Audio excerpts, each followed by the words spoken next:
It was a warm summer evening in the cozy town of Kaltana. The sun was setting behind the mountains, and the air was filled with the sounds of crickets and laughter. 5 friends, Marin, Jackson, Kayla, Neve, and Sari, gathered in Marin's living room, surrounded by overstuffed couches and shelves filled with books.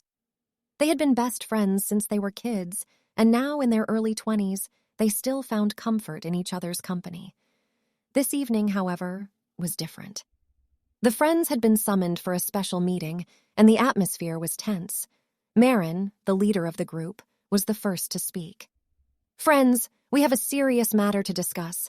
As you all know, there's a young person in our town who has been accused of doing something terrible. The townspeople are up in arms, and the rumors are flying. We must determine the outcome of this situation." Jackson, the practical one of the group, interrupted. "What exactly is this young person accused of doing?" Marin sighed.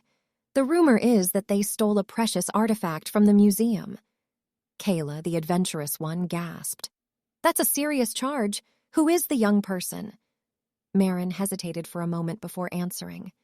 "It's Nyla." The room fell silent, and the friends looked at each other in shock. Nyla was a quiet and gentle young person, and the idea that she would steal something was absurd. Neve, the sensitive one, was the first to speak. "We can't just blindly believe the rumors. We need to gather evidence and talk to Nyla. We owe it to her to hear her side of the story." Sari, the logical one, nodded in agreement. "Yes, we need to be impartial and unbiased. The young person's fate depends on our decision." The friends nodded in agreement, and Marin stood up. "Let's go and see Nyla. We'll ask her what happened and see if there's any evidence to support the claims." The group made their way to Nyla's small cottage on the edge of town. When they arrived, Nyla was sitting on her porch, staring off into the distance. She looked up as the friends approached. "Nyla, we need to talk to you," Marin said gently. "There are rumors going around that you stole a precious artifact from the museum." Nyla looked up, her eyes wide with shock. "I did no such thing. I've never even been to the museum." Jackson stepped forward. "Can you tell us what happened? Where were you yesterday when the artifact went missing?" Nyla took a deep breath. "I was out gathering herbs in the forest.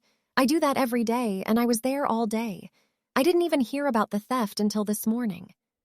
The friends looked at each other, their expressions skeptical. It was hard to imagine that Nyla was innocent, but they needed to keep an open mind. Kayla spoke up. "Nyla, we believe you, but we need evidence to prove your innocence. Do you have any proof that you were in the forest all day?" Nyla nodded. "I do. I have a witness who can vouch for me. His name is Zane, and he's a hermit who lives in the forest."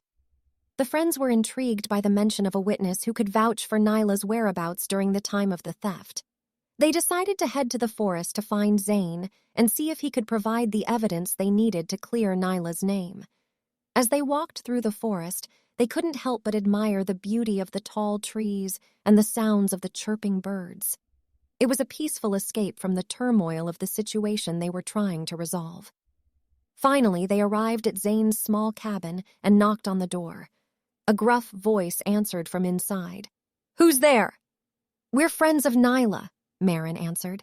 "She told us that you can vouch for her whereabouts during the time of the theft."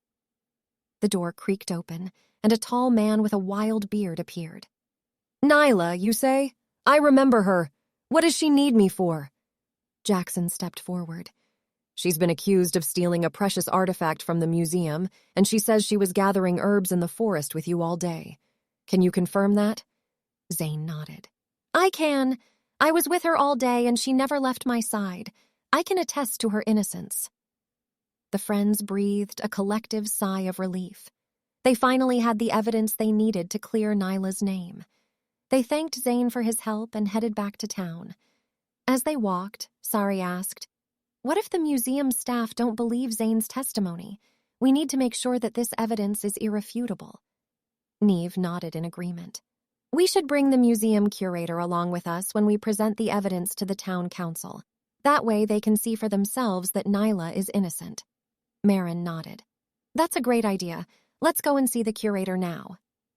The friends made their way to the museum and asked to see the curator. They explained the situation, and the curator listened intently.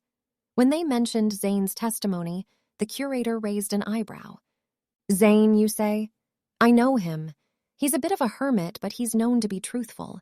If he says Nyla is innocent, then I believe him.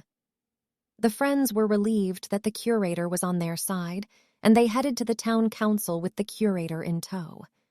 When they arrived, the council chamber was filled with people, all eager to hear the outcome of the situation. Marin stepped forward and presented the evidence, including Zane's testimony. The council listened intently, and when Marin finished, the chairman stood up. We have heard your evidence, and we believe that Nyla is innocent. The young person will be cleared of all charges, and the town will apologize for any harm that has been done. The friends were overjoyed, and Nyla was overcome with emotion. She hugged each of her friends, thanking them for their support. The council adjourned, and the friends headed back to Marin's house, where they celebrated with a feast of food and laughter. As the evening drew to a close, the friends reflected on the events of the day. They realized that sometimes things are not always as they seem, and it's important to keep an open mind and seek the truth. They also realized that the bond of friendship can conquer any obstacle and bring justice to those in need. The friends sat in Marin's cozy living room, still basking in the afterglow of their victory. Neve turned to Nyla and said, We were so lucky to have Zane's testimony to clear your name. It just goes to show that you never know who might have the key to solving a mystery. Nyla nodded. I'm so grateful for all of you. I never could have done it without your help. Jackson grinned. That's what friends are for.